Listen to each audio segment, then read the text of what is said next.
Si vous avez cliqué sur cette vidéo, c'est que vous vous attendez à ce que je vous parle de Ghost of Tsushima. Eh ben c'est bien, bravo. Esprit de déduction, nickel, ouais. Mais est-ce que Ghost of Tsushima est un bon jeu? Alors oui, c'est un bon jeu, mais en vérité c'est bien plus que cela, puisqu'il nous fait réfléchir sur l'un des aspects les plus importants de l'être humain. Alors installez-vous confortablement et laissez-vous porter par ma voix, pendant que je vous emmène sur l'île de Tsushima.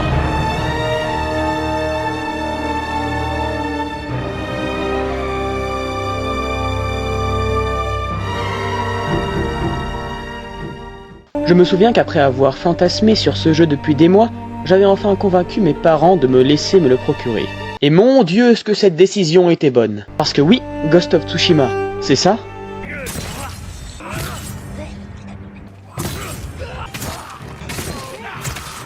Mais c'est aussi ça.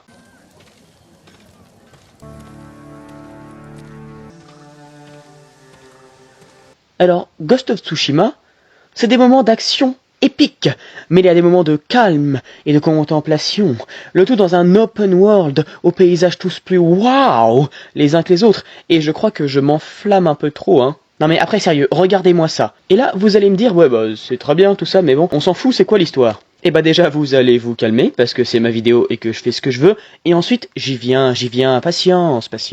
Ghost of Tsushima nous raconte l'histoire de Jin Sakai. C'est quand tu portes un jean en hiver et que ça fait froid, haha, c'est rigolo, maintenant taisez-vous. Et concentrez-vous, c'est dingue ça. Je suis peut-être un peu violent, hein. Donc je reprends. Ghost of Tsushima nous raconte l'histoire de Jin Sakai, un samouraï originaire de l'île de Tsushima. Non, choc-barre, on s'en serait pas douté. Oh. Le jeu nous raconte l'invasion de Tsushima par l'Empire mongol. Au début du jeu, les 80 samouraïs de l'île tentent de repousser l'invasion mongole. Contre toute attente, ils se font péter la gueule. Mais non, oh. L'oncle de Jin, le chef des samouraïs, est alors fait prisonnier par le chef mongol Khotun Khan. Voilà un nom qui pète sa mère. Quant à notre très cher Jin, il décède. Voilà, il est mort. Sauf que non, c'était une feinte. Tu l'avais pas vu venir celle-là, hein? Ah! Ils m'ont feinté! Bon, ils m'ont feinté!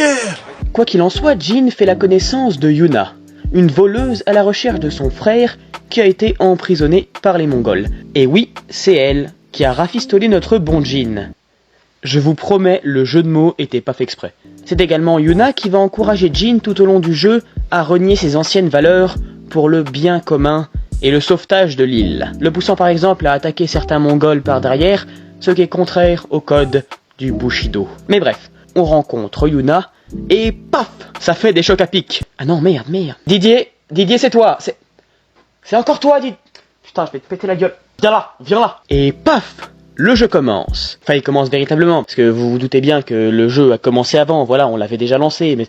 Et pourquoi vous me prenez la tête comme ça aussi? Putain, c'est dingue ça. À partir de là, on enchaîne les quêtes, on rencontre des personnages, on aide la veuve et l'orphelin, on parcourt de magnifiques paysages. Waouh, voici une petite sélection de paysages.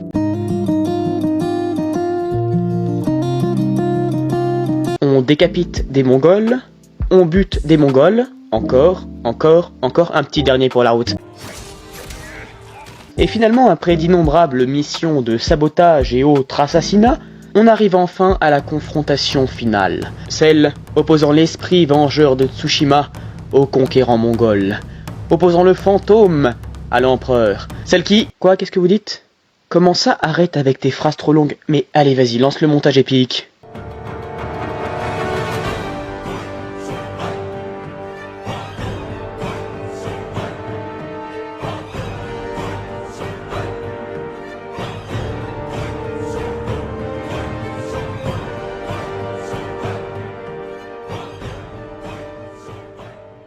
Et voilà, à présent la paix est revenue sur Tsushima et les Mongols s'en sont allés. Sauf que je vous ai menti, en fait c'est pas le dernier combat. Ce combat c'est juste un échauffement, quelque part, pour le vrai dernier combat. Celui qui aura marqué plus d'un joueur. Un duel opposant deux visions des valeurs. Un duel entre celui qui gardera son honneur à tout prix et celui qui le bafouera pour le bien du plus grand nombre.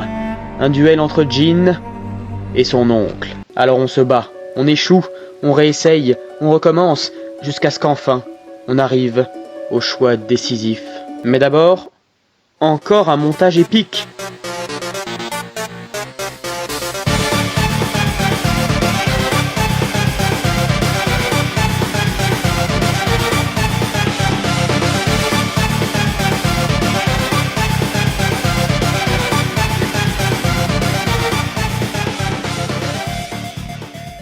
Je disais donc, le choix décisif, celui de tuer notre oncle pour préserver le peu d'honneur qu'il nous reste, ou le laisser vivre et trahir nos anciennes valeurs pour de bon. Et là, on pose la manette, on réfléchit à ce qui vient de se passer, et on comprend que ça fait 12 heures qu'on n'a pas mangé, donc on va chercher un peu de Boostify, et finalement, quand on revient, c'est là qu'on constate qu'au-delà d'être un jeu qui nous emmène dans des univers et une époque fascinante, possédant des personnages bien écrits et un gameplay jouissif, c'est un jeu qui nous pousse à la réflexion sur nos propres valeurs et comportements qui nous définissent en tant qu'individus. Mais quel poète! Quel poète!